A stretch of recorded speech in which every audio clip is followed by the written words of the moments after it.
Activating plantita mode. Wala kasing magagawa, kaya ito ang nakikita ko ngayon, ang mga halaman ko sa bahay. I've always been fond of plants. The past few weeks nga lang, hindi na masyadong nakaka-focus sa mga plants kasi I've been very busy. But when I can, I show them my love, like this rubber tree. Kailangan kasi pinupunasan ang leaves ng rubber tree for a healthier leaves din, diba? Pag malinis, walang mga dust na magbablock ng pagpasok ng sunlight, ng air ba? Ng good air.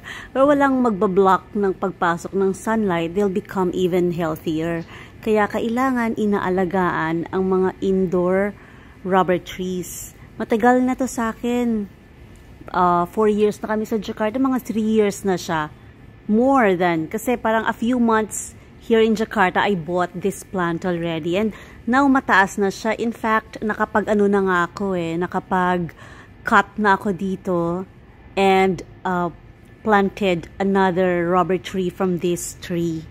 So, nakakaaliw siya and nakaka-inspire siya. Natutuwa talaga ako nakikitang lumalaki ang mga plants. At alam mo yun, yung very lush, very healthy siya tingnan. I love it. Yun lang, plantita mode activated.